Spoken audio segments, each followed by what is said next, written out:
햇볕 내리쬐는 정오. 동네 여인들은 이미 서늘한 이른 아침에 우물에 나와서 물을 길어 집에 간 후다. 부지런 떠는 여인네들은 오늘 필요한 물을 전날 저녁에도 길러가지만 대부분은 아침 9시쯤 나와서 물을 퍼간다. 아침 시간은 서늘해서 물을 깃기에 적당하기 때문이다. 물 깃는 것도 일인지라 한낮에는 너무 덥고 곧 지친다. 아침 시간은 또 여인들이 가족에게 아침 식사를 차려주고 설거지하고 나서 우물가에서 동네 친구들을 만나는 시간이기도 하다. 약 3시간 전 동네 여인들은 3355 짝을 지어 물을 기르면서 서로 알고 있는 소문들을 자랑하느라 바빴다. 지난밤에 남편이 가지고 들어온 이야기, 옆집에서 들었던 소리, 남편 흉, 아이들 자랑, 날마다 같은 이야기가 반복되지만 재미는 좀처럼 떨어지지 않는다. 듣고 또 듣고 하고 또 하는 일상의 이야기가 마치 아침 양식처럼 동네 여인들에게는 활력을 불어넣는다. 동네 여인들이 우물가에서 나누는 이야기 중에 이름 없는 이 여인은 자주 등장하는 주인공이다. 얘기 들었어? 얼마 전에 이혼하고 또 다른 남자랑 상가 생활했대. 이번이 5번째야, 6번째야. 도대체 하도 많아서 이젠 세지도 못하겠네. 남편 이름들은 외우다 몰라. 아직도 정신 못 차린 거지. 근데 그 여신이 제주도 좋아. 그 옆편네가 재주가 좋은 건지 남자들이 바보인 건지. 근데 남자들은 그 여자를 도대체 왜 좋아한대? 하여간 남편 단속들 잘해. 뒤늦게 와서 줄을 서 있던 여인들도 한마디씩 거듭나. 그 여자는 왜 아침에 여기 안 온대? 지금도 늦잠 자는 거 아니야? 아무 왜 여자가 그렇게 게으르니까 남편들한테 버림받은 거 아니겠어? 한두 번도 아니고. 여자는 아무쪼록 부지런해야 해. 대부분은 이렇게 흉을 보고 있었지만 몇몇은 그 여인을 감싸기도 했다. 너무 그렇게들 말하지 말어. 바로 전 남편이 얼마나 지독했는지 몰라. 밤마다 술 마시고 때리고 말이야. 나 같아도 이혼했을 거야. 어머, 그게 정말이야? 그리고 첫째 남편, 둘째 남편은 병으로 죽고 셋째 남편은 사고로 죽었잖아. 그게 그 여자 잘못인가? 장례 3번 치르느라 마음고생만 무지했지. 그럼 이혼한 게 아니라 사별이네. 불쌍한 여자야. 내가 얼마 전에 얘기해봤는데 나쁜 여자는 아니더라고. 근데 상처가 많아서 표정이 늘 어둡고 안 됐어 정말. 평소에는 늘 남자 홀리는 여시 같은 여자, 5번이나 남편을 바꾼 정조관념도 없는 여자로 욕먹었는데 오늘은 평소와는 달리 몇몇 여인들은 제각기 알고 있는 그 여인의 사정을 이야기하면서 감싸주려고 한다. 이게 웬일일까? 해가 서쪽에서 뜨려나? 그런데 흉보는 이야기든 위로하는 말이든 여인은 더 이상 남들의 대화의 주인공이 되고 싶지 않다. 그래서 여인은 늘 한 박자 뒤에 우물가에 온다. 동네 여인들이 시끌벅적 한바탕 동네 이야기를 풀어놓고 간 다음에 뜨거운 사막 바람이 공기 중에 아직 남아있는 이야기 조각들을 다 휩쓸고 간 뒤에서야 온다. 차라리 뜨거운 햇살과 무더운 바람이 사람들의 뜨거운 시선과 귓속말보다는 시원하다. 그 여인의 얼굴에는 표정이 없다며 지금까지 일어난 슬픈 사연들이 여인의 얼굴 근육에 오랜 세월 묘하게 영향을 끼쳐서 지금은 무표정에 가까운 표정이 된 것이다. 한 맺힌 표정이란 이런 것일까? 표정이 없는 것이 아니라 활력이 없다. 활력이 없는 것이 아니라 생명이 없다. 그렇다. 이 여인은 살아있지만 살아있는 것이 아니다. 몸뚱이만 살아있지 마음은 이미 죽은 지 오래. 우물에서 물을 뜰 때마다 차라리 저 밑으로 뛰어내리고 싶다는 생각도 수없이 했다. 여인은 우물에 올 때마다 땅을 보는 버릇이 생겼다. 땅이 유일한 친구다. 땅을 보고 이야기한다. 땅의 시선을 고정시키는 것은 남들의 시선을 피하는 방법이기도 하다. 여인은 땅을 보고 걸으면서 혼잣말로 중얼거린다. 이 시간에 우물가에 아무도 없겠지? 아무도 없으면 좋겠다. 날 쳐다보는 사람도, 나에 대해 수근거리는 사람도, 내게 말 거는 사람도 없으면 좋겠어. 내 삶은 왜 이럴까? 하나님, 나는 왜 이 모양입니까? 하나님, 제가 언제 세상에서 가장 훌륭한 남편 달라고 했습니까? 돈 많은 남편을 원했습니까? 왜 제 남편들은 일찍 죽든지 절 때리든지 절 미워하기만 합니까? 그냥 평범하게, 그냥 다른 사람들처럼 살고 싶어요. 그냥 평범하게 살고 싶다고요. 여인은 계속 땅을 쳐다보며 땅에게 말을 건다. 땅아, 너도 내 마음처럼 메말랐구나. 사람들이 얼마나 욕하는지 너도 다 들었지? 그래도 혼자서는 살기 힘들어. 여자 혼자 산다는 게 어떤 건지 너도 알지? 지금 같이 사는 사람은 그래도 괜찮은 편이야. 날 때리지도 않고. 무엇보다 내 과거를 이해해줘. 딴 사람들은 바보 같은 남자라고 수군대지만 그래, 하긴 나 같은 이혼녀랑 사는 거 보면 바보지 바보. 마실 물을 좀 주시겠소? 깜짝 놀라 눈을 드니 웬 처음 보는 남자가 물을 달라고 청한다. 생김새나 말투를 보니 분명 유대인인데 나 같은 사마리아 사람에게 물을 달라고 청하다니. 더군다나 남자가 여자에게 말을 걸어오다니. 저 남자는 사람들 눈이 무섭지도 않나? 이렇게 혼자 생각한 후 여인은 차가운 목소리로 되묻는다. 당신은 유대인이고 저는 사마리아 여자인데 어떻게 저더러 물을 달라고 하십니까? 우리 사마리아 사람들은 당신네 유대인들과는 서로 말하지 않습니다. 당신들이 먼저 그러지 않습니까?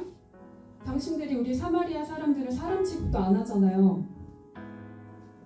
하나님께서 주시는 선물이 무엇인지 또 그대에게 물을 청하는 내가 누구인지 알았더라면 오히려 그대가 내게 청했을 것이요.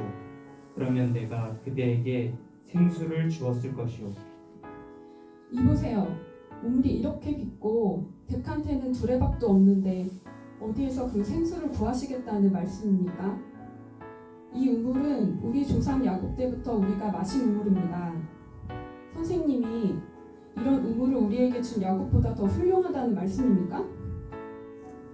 이 우물물을 마시는 사람은 다시 목마르겠지만 내가 주는 물을 마시는 사람은 영원히 목마르지 않을 겁니다. 내가 주는 물은 그 사람 속에서 샘물처럼 솟아올라 영원히 살게 할 것이요. 여인의 귀가 갑자기 솔깃한다. 무언가 알 수 없는 힘이 느껴지면서 차갑게 대했던 태도가 점차 달라진다. 이 사람이 주는 물을 마시면 다시는 영원히 목마르지 않는다고?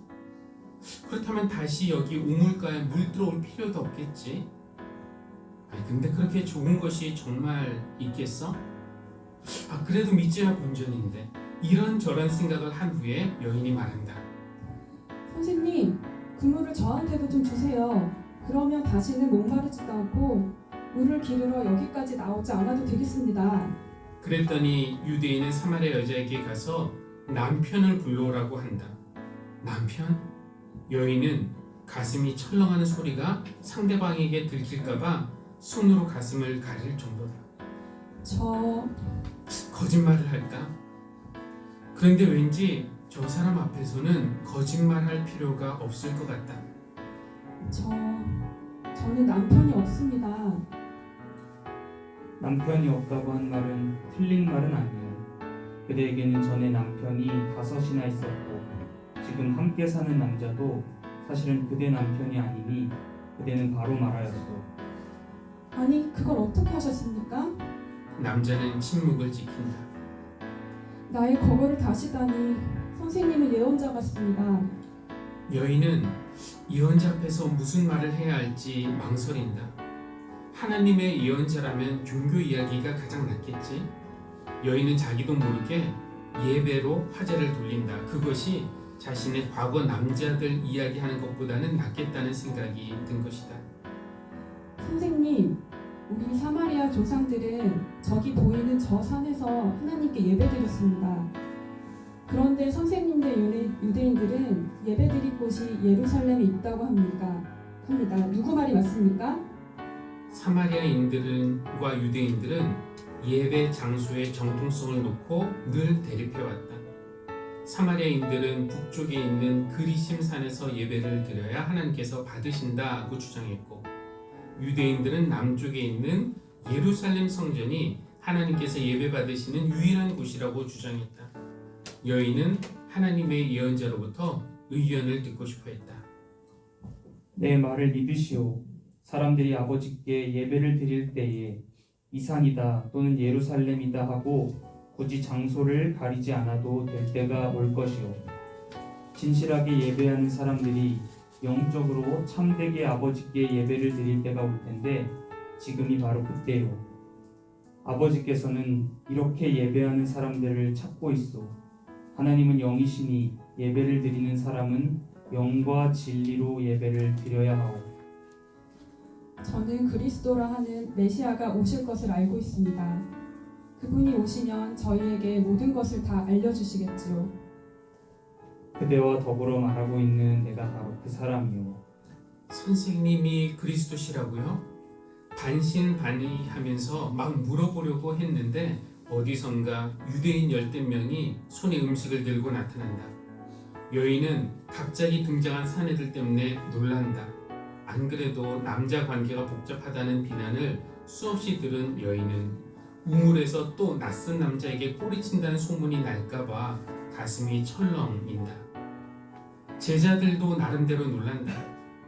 선생님께서 환한 대낮에 사마리아 여인과 이야기를 나누시다니 누가 보면 어쩌시려고 저러시나 걱정되기는 하지만 아무도 묻지 않는다. 여인은 유대인 사내와의 대화를 중단하고 서둘러 그 자리를 떠난다. 급히 그 자리를 뜨느라 가져왔던 물통도 놔두고 간다. 그런데 여인이 허겁지겁 그 자리를 떠난 이유는 단지 사람들의 시선을 피하기 위해서만은 아니었다. 여인은 동네로 간다. 아무도 안 만나기를 바라면서 우물가에 왔는데 이제는 사람들을 만나러 동네로 들어간다. 분명 메시아일 거야. 여인은 그 사람과의 대화 중에 뭔가를 느꼈다. 단지 자신의 과거를 맞췄기 때문만은 아니다. 자기를 바라보는 눈빛에는 압도적인 힘이 있었고 생수를 주시겠다는 말에는 진실과 생명력이 느껴졌다. 마을로 돌아온 여인은 한가하게 오후를 즐기고 있는 동네 사람들에게 소리치기 시작한다. 여러분, 우물가에서 예언자를 만났습니다. 내가 한 일을 모두 알아맞힌 분이 계십니다. 와서 보십시오. 그분이 그리스도가 아닐까요? 사람들은 의심부터 했다. 믿을 만한 여자는 아니니까. 그러다가 한두 명이 혹시나 하며 가보려고 일어서자 다른 사람들도 따라 나선다. 그 여자가 하는 말이 믿겨졌다기보다는 그렇게 사람들 피해 숨어있던 여자가 이렇게 먼저 와서 말을 할 정도면 무언가 보긴 본 것이 분명하다. 저 여자가 웬만한 일 같으면 우리에게 와서 말을 걸 사람이 아닌데 말이야. 분명히 뭔가 보긴 봤나 봐 하면서 따라 나선 것이다.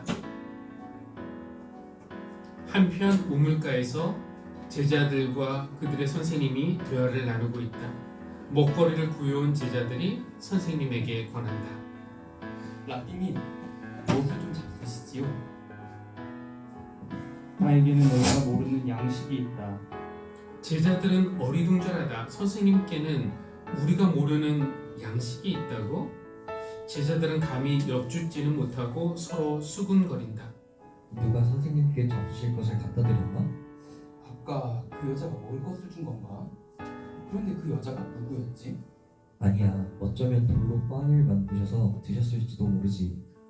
근데 만드실 수 있었다면 왜 우리에게 먹을 것을 사오라고 시키셨을까? 여기에 돌도 많은데. 제자들이 수군거리는 동안에 마을에서 여인의 말을 듣고 온 사람들이 점점 우물가로 몰려와 앉아있는 유대인 사내들 사이에 주위에 둘러싼다. 랍비라고 불리는 사람이 제자들에게 말한다. 나를 보내신 분의 뜻을 이루고 그분의 일을 완성하는 것이 내 양식이다.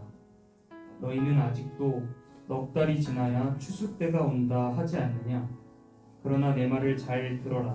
저 밭들을 보아라. 곡식이 이미 다 익어서 추수하게 되었다. 그러므로 한 사람은 심고 한 사람은 거둔다는 말이 옳다. 나는 너희를 보내서 너희가 수고하지 않은 것을 거두게 하였다. 수고는 남들이 하였는데 너희는 그들의 수고의 결실에 참여하게 된 것이다. 선생님의 말씀에 제자들이 어리둥절하다. 도대체 무슨 말씀인지 쉽게 이해가 되지 않는다. 그래서 제자들끼리 그 의미를 제각각 해석해 보려고 한다. 나를 보내신 분의 뜻을 이루고 그분의 일을 완성하는 것이 내 양식이다. 그게 무슨 말씀일까? 저 밭들을 뭐라고 하셨는데 어느 밭을 뭐라는 거지? 주위를 둘러보는 제자들 눈에는 밭이 보이는 것이 아니라 하나둘씩 밀려오는 사마리아 동네 사람들이 보인다. 아까 잠시 보았던 그 여인도 보인다. 설마 이 사람들을 밭이라고 하신 것은 아니겠지? 글쎄, 선생님은 또 곡식이 다 익어서 추수할 때가 되었으니 우리에게 거두라고 하셨잖아. 그건 무슨 뜻일까? 또 다른 사람이 심은 것을 우리가 거둔다고 하신 것은 어떤 의미일까? 혹시 이런 것은 아닐까? 밭은 저 사마리아 사람들이고 씨를 뿌린 것은 저 여인이 아닐까? 저 여자가 선생님 말씀을 동네에 가서 뿌렸으니까 저 사람들이 여기까지 온 거지. 그거 말 된다. 계속해보게. 그래서 우리한테 거두라고 하신 것은 저 사람들을 받아주고 복음을 가르치라는 말씀이시겠지. 그래서 저 여인은 동네에 가서 심고 우리는 이 사람들을 거두고 수고는 다른 사람이 하였지만 열매는 우리가 거둔다는 뜻인 거야. 듣고 있던 제자들은 잠시 생각하다가 선생을 쳐다본다. 제자들은 눈으로 맞습니까? 하고 물어보지만 선생님은 침묵으로 대신한다. 그때 동네 사람들이 유대인들의 대화를 간섭한다. 자신들이 우물가에 온 이유는 이 여인이 당신에 대해서 말해줬기 때문이라고 말한다. 생명의 물에 관해서 또 진정한 예배에 대해서 더 이야기해달라고 한다.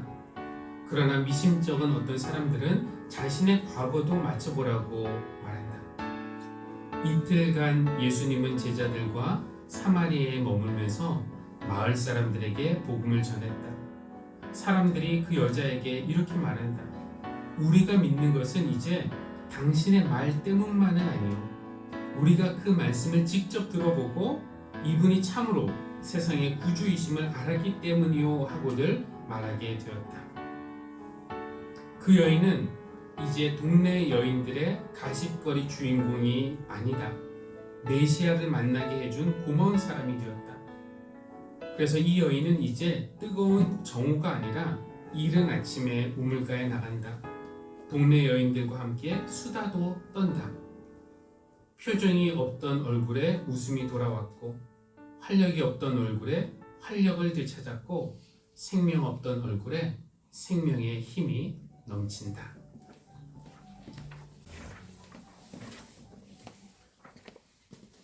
한마디만 덧붙이고 싶은데요. 이 표정 없던 이 사마리아 여인의 얼굴에 웃음을 되찾았고 활력 없던 그 얼굴에 활력이 살아났고 생명 없던 그 얼굴에 생명의 힘이 넘친 것은 바로 예수님을 만났기 때문입니다. 예수님은 그에게 다시는 목마르지 않게 할 생명의 물을 주실 수 있다고 하셨지만 당장 주시진 않았어요. 조건이 하나 있었죠. 그것은 남편을 데려온 것이었습니다. 남편을 불러오너라. 그런데 이 이야기 우리가 처음부터 끝까지 들었지만 실제로 이 여인이 남편을 데려오지는 않았어요. 대신 동네 사람들을 데리고 왔죠. 그런데도 예수님은 그 여인의 빈 잔을 생수로 가득 채워주신 그 느낌을 우리는 받을 수 있습니다. 그렇다면 남편을 불러오라고 하셨던 그 예수님의 요구는 어떤 뜻이었을까요? 지금 시대는 아니지만 옛날에는 남편이 곧 주인이고 또 남편은 섬김의 대상이었으니까 남편을 불러오라는 것은 당신 삶의 주인이 누구냐? 당신이 추구하고 당신이 섬기는 그것이 무엇이냐라는 질문이라고 할 수 있겠습니다. 또 이 여인에게 있어서 특별히 남편은 아킬레스 건과 같은 존재였어요. 그냥 드러내고 싶지 않은 그 여인의 상처였고 아픔이었고 약점이었습니다. 그냥 남편을 불러오라. 이 말씀은 네가 숨기고 싶어하는 너의 상처가 무엇이냐? 이런 질문일 수도 있는 겁니다. 그런데 이 여인은 자기 삶에서 남편이라는 부분은 좀 숨기고 싶었지만 그렇다고 다 아시는 주님 앞에서 끝까지 숨기진 않았습니다. 예수님이 그 여인의 5 남편에 대해서 언급하셨을 때 그리고 지금 현재 살고 있는 남자에 대해서 지적하셨을 때 이 여인은 부정하지는 않았어요. 예수님은 오늘도 생명의 물, 생수를 구하는 우리에게 자 여기 있다 마음껏 마셔라 이렇게 부어주시는 것이 아니라 우리에게도 남편을 불러오라고 그렇게 말씀하시는 것은 아닐까요? 그러면 또 우리는 남편이 없는 사람들, 남성들이나 청년들이나 청장년들이나 결혼하지 않은 여성들, 이건 우리에게 해당 사항이 없네요. 우리는 남편이 없는데요. 그러면 주님이 이렇게 말씀하실 겁니다. 그래, 네 말이 옳다. 너에게는 돈, 외모, 출세, 권력, 인기, 네가 섬기던 신이 5이나 있었고 지금도 하나님을 예배한다고 하지만 온 마음 다해서 예배하지 못하니까 제대로 하나님을 섬긴다고 말할 수 없다. 저는 온 마음 다해서 예배하는데요. 저는 하나님만을 섬기는데요. 라고 우리가 변명할 수 있을까요? 정말 내가 하나님보다 우선하는 것은 없습니까? 내가 주인 삼은 것은 없습니까? 지금 우리가 사순절 3번째 주일인데요. 이 사순절이 우리에게 내주는 숙제가 있다면은 주님 앞에 나올 때 내 남편을 데려오는 것. 그것은 물론 진짜 남편을 데려와도 좋지만 안 나오시는 분들이 있다면은 그것보다는 아까 우리가 부른 찬양처럼 네가 주인 삼은 것 그것을 내려놓으라는 것이고요. 또 내 잔, 내 존재의 잔 안에 들어있는 욕심, 교만, 위선, 거짓, 슬픔, 상처 이런 것들을 주님 앞에서 비워내는 것 이것이 바로 남편을 데려오라는 예수님의 요구라고 할 수 있겠습니다. 그런 다음에 주님은 우리 잔을 생수로 채워주시고 넘치게 해주실 것입니다.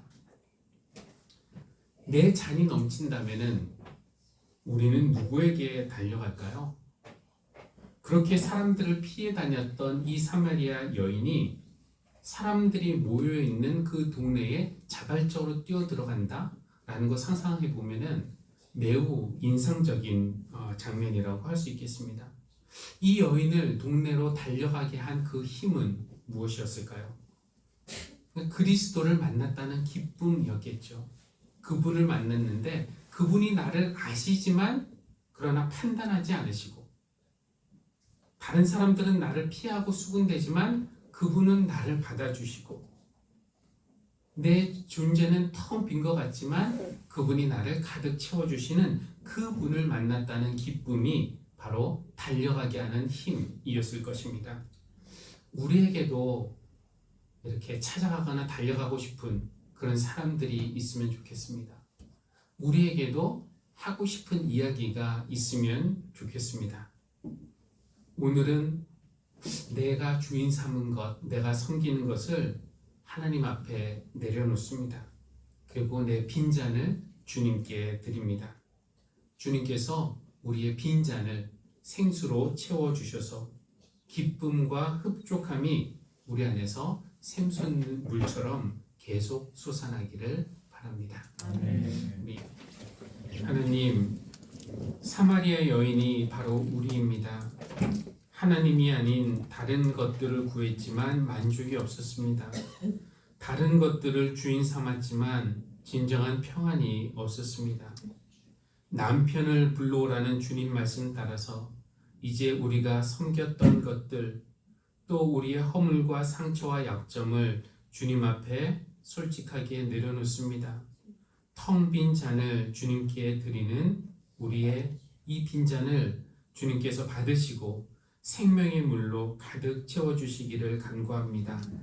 바다 물결같이 강하게 임하는 주님의 사랑으로 우리를 채워주셔서 우리의 잔이 차고 넘치게 하시고 또 그 기쁨을 전하기 위해 동네로 달려가는 교회가 되게 하여 주십시오. 그런 마음으로 드리는 이 예물을 주님께서 기쁘게 받아주실 줄 믿습니다. 우리의 노력과 정성과 사랑과 헌신의 마음을 담아서 이 예물을 하나님께 드리니 드리는 그 마음마다 하나님께서 복을 베풀어 주셔서 삶에서 더 큰 감사와 기쁨이 넘치게 해 주시고 하는 모든 일 위에 하늘의 신령한 것과 땅에 기름진 것으로 주님께서 채워주시기를 간구합니다. 예수님의 이름으로 기도합니다. 아멘.